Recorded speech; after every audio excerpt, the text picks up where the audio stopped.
Parmigiano Reggiano versus the U.S. imitation Parmesan cheese. The names are very similar, but are they really the same? There is something in this cheese that is not only not in this cheese, but it's not in any other cheese that I know about. I lived on this one right here. I didn't even know about this one. I put this on my spaghetti sauce until I went to a part of Italy called Parma, where they make this cheese and saw firsthand how they made it. But I was more interested in the cows. Went to the barn where they had these cows. Not only do all the cows consume grass, but the type of grass that they fed these cows is extremely different than what they feed other cows. To make this authentic cheese, they have to go through very strict standards, whereas in America, you don't have these standards. There's a lot of types of cheese that are mimicking or faking this cheese. It's a $2 billion industry. Grass-fed cows are also loaded with microbes that come from the soil. So a cow eats the grass, it goes into several stomachs, and many people don't realize that the cow itself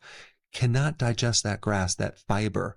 It needs help from microbes inside the cow. When a cow eats grass, they're basically feeding their microbes. And then the byproducts that the microbes give off after eating the grass or the fiber, that is fed to the cows as nutrition. The bacteria itself that's doing all the work is loaded with protein.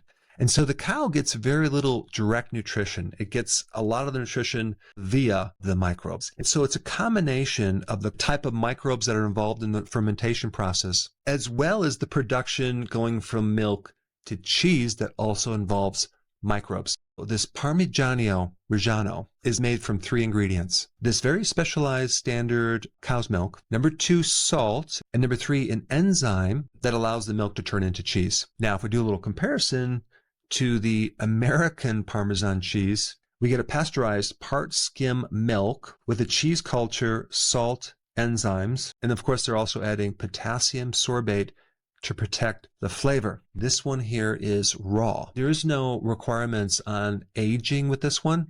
This one has to be aged at least 12 months. But when I went to Parma, I noticed that they have different versions of this cheese that were aged 14 months, 24 months, and some even longer, and each one had its own unique taste. So it's fascinating, the combination of aging a cheese while it's fermenting with help from the microbes and the different flavors that come about from this fermentation process. It's just fascinating. And if there's one thing I like, is high quality cheese. In fact, I'm addicted to it. And I use this on my salad on a daily basis. The other thing that is involved with this when you age a cheese is your microbes are eating up all the milk sugar, lactose. So you're getting something with virtually no lactose. So it's very keto friendly. It's also high in something called glutamate, which is definitely different than the synthetic monosodium glutamate. This is a natural glutamate, so it has incredible flavor. It's good for your gut. The amount of bioavailable calcium and phosphorus in this for your bones is off the charts. What's also unique about this cheese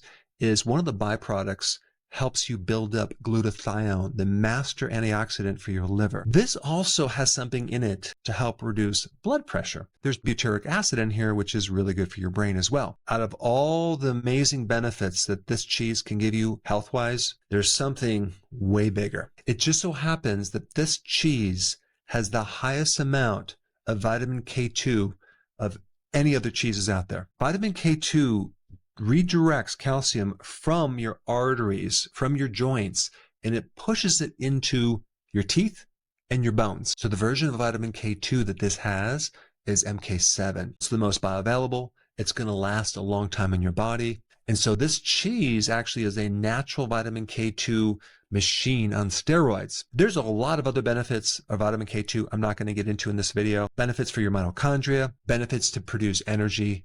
All you need to know when you're comparing these two, the Parmigiano Reggiano, you are getting way more benefits than just consuming a cheese that tastes good. What I do appreciate is the amount of work and quality that goes into making a product like this, as well as the additional health benefits. Now I have a question for you. Would you actually spend the extra money on something like this versus this? Please comment down below and let me know.